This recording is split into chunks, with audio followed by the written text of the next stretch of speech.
My name is Albert with Maintanise Cycle Center. Today I want to show you the 2014 Kawasaki Z1000. Just introduced from Kawasaki, kind of a late introduction.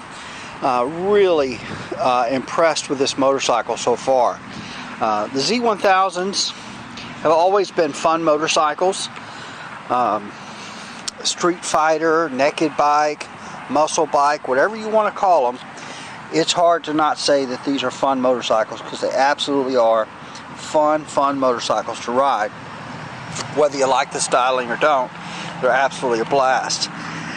The Z1000 has always done really well critically with reviews and in the magazines and online tests, and this bike is going to just blow everyone away, I think.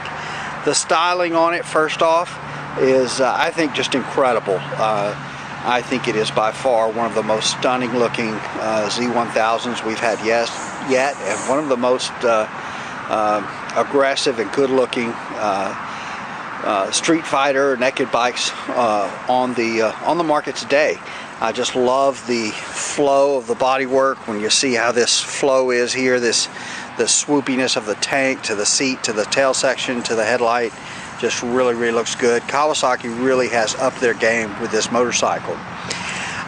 Aluminum frame, so aluminum chassis. It does have inverted front forks, and when we say inverted front forks, if you look at a lot of motorcycles, the chrome fork tube is clamped up here, and the aluminum part of the tube is in the at the bottom. And this one, you can see, this is what we call an inverted fork. It's quite common. Years ago, this was new and exciting, but it's pretty common now to see inverted front forks. We see it on motocross bikes and a lot of sport bikes, but not everything has it. But this bike does. This has the Showa separate function big piston fork. So separate function big piston fork. See if we can get a look at the top of these. There's springs in both tubes, but if you'll notice when we look at the top of these fork tubes, this is the dampening side. Okay, and then this is your preload, your spring preload. So there's springs in both tubes, but you'll adjust your spring on this side, and you'll adjust your dampening on this side. And what that does is, by not having the spring adjustment mechanism in here, it lets them have that big piston damper in there, which just gives it a larger face for the oil to hit those valves. It just lets them have a higher quality dampening cartridge. So Showa separate function big piston fork on the Z1000. Also new on the Z1000s is that these are now equipped with ABS, anti-lock brake system. So it has ABS. Also, the front brake calipers are new. These are I believe they're made by Tokico. Could be wrong. But they're a 4-piston caliper, and they're a monoblock caliper. So what does that mean? That means that this caliper, this brake caliper, is one piece of aluminum. It's cast and machined out of one piece of aluminum, as opposed to 2 pieces of aluminum bolted together. I have a 2011 CX-10, and if you look at the caliper, on the back of the caliper, you can see the bolts where it's bolted together. So obviously, one piece is going to be stronger than 2 pieces bolted together. I don't think there's any flex in my ZX10 calipers, but anyway, very cool. It's just a more expensive way to make them. It's harder to machine them out of one piece than it is 2 pieces. So monoblock calipers, very cool. Of course, we still have the pedal style rotors, so we have these little cuts in the rotor that allow greater surface area to dissipate heat. Looks cool too. Nice big radiator. This bike is liquid cooled. These are not ram air, but they do have what Kawasaki calls a cold air intake. So they're trying to intake that air where it's cooler air. Cool air makes better horsepower, as many of you already know. So also, it made some changes to the exhaust. It's a brushed finish now. I've never been a big fan of the Z1000 exhaust. I like them. I understand the heritage behind the design, but these really sound good, and I actually think they look great on this bike. If I owned this bike, I would not change the exhaust. I would leave these pipes on it, but that's just me. But really sounds good. There is an exhaust valve in the right-hand pipe that creates some back pressure for better low-end power. There's not an exhaust valve in the left-hand pipe, only on the right-hand side. You do have these cam or eccentric chain adjusters, so this turns, this whole piece turns to adjust the chain. Very cool look there. Your rear brake caliper, pedal style rotor on the back. This has a horizontal, I think they call it a backlink rear suspension, fully adjustable rear shock, aluminum swing arm. You know, when I was talking about Kawasaki really is up their game, this bike has a lot of detail in it. The paint is just beautiful. It's just perfect, spot on, very high quality paint on this bike. One of the couple of things that I've noticed that are new, the master cylinder reservoir is new, and this is like a clear plastic reservoir. It really looks cool. You can see the brake fluid in there. The mirrors are new. We've never seen these mirrors on a Kawasaki before, and they're painted to match the bike. So again, just a nice touch of class that the mirrors have the paint tied into them. Let's see, what else? Oh, one of the other things I noticed, even the little cable to hold the cable and the wiring going to the handlebars, these little keepers, really nice little designed specifically for this bike with a Kawasaki logo on them, little keepers, as opposed to just having some kind of a tie. You know, the quality on this bike is just really, really high. Even when you look at the seat on it, it has the little Z's made into it. You know, Kawasaki could have put just a regular vinyl on here, but they didn't. They spent the money and had the Z's put on there, and it really looks great. It's a touch of class to this motorcycle, without a doubt.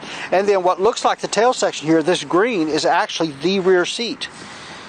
Okay, so this is the rear seat, so you don't need to buy a solo cowl. The bike looks cool just like that, and really just blown away by a lot of the touches on this bike. It's beautiful. We were talking earlier, me and a couple of guys in the service department, and look at this bike. If you're not a big fan of the green, of course you have the green stripe on the wheels, those could be pulled off, but you really only would have this piece, this piece, this piece, and another piece there, and then the rear seat. If you change the color on those, just those few pieces, you could make this bike gray, the graphite color, and whatever color you wanted. Graphite and red, graphite and blue, graphite and yellow, graphite and pink, purple, you know, obviously your choice of the rainbow there. But would be really easy to do some customizing and change the color on this bike just a little bit if you're not a fan of the green. I think the green is gorgeous. I wouldn't change it, but it would be real easy if green's not your favorite color and blue or red or something is. So anyway, I thought that was pretty cool. Kawasaki made some changes in the intake. The velocity stacks are now all the same size as far as length, and it's supposed to help the better throttle response. Still, these are a 1043cc motor, inline 4-cylinder, the fuel injected, liquid cooled, dual overhead cam, 4 valve per cylinder. You know, just really a fun, muscly bike to ride around town. Around town, this bike is about as much fun as anything out there to ride. We do have this bike serviced, so we'll turn the key on. Handlebar controls, we'll take a look at that. You got a pass light back here, hazard lights, engine kill, start button, pretty standard controls. What we're used to. It is nice to have the hazard light function, and you have the pass light to flash the high beam. But even the key on this bike, Kawasaki stepped it up a notch. So even the key is nicer than what it has to be. Really cool looking, the key on the bike. And so let's turn it on so you can kind of see the little dance it does there when you turn it on. Now if you'll notice, the tach right up here starts at 4,000 RPM and then goes up to 11,000. So where's the 1,000 to 3,000? It's actually right here. And so it was there. And I'll push the button. There's your fuel gauge. It's almost like a dial there. Odometer, speedometer there. So then so you got trip meter A, trip meter B. Got miles per gallon. And this bike has just been driven maybe around the parking lot. Average miles per gallon. Your estimated fuel range. Your coolant temperature, and back to your clock, and then back to your odometer. So some good stuff, but just basic stuff. And then you've got check engine light. ABS light will go out once the bike is driven just a few feet. Neutral light, high beam indicator, turn signal indicators. Alright, so let's push the button and we'll crank it up and take a look at that tachometer.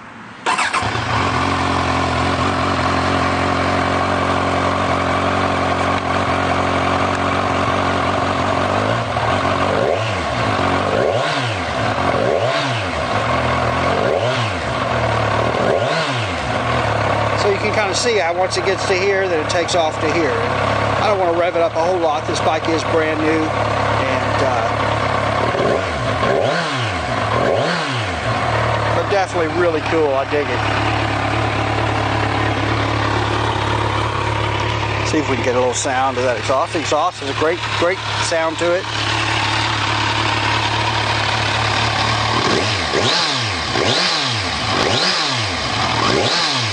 And part of what you're hearing with this bike, Kawasaki did a lot of things so that you could hear the intake noise. This has the cold air intake I was telling you about, but they added some other intakes on there, some other areas for it to intake the ambient air.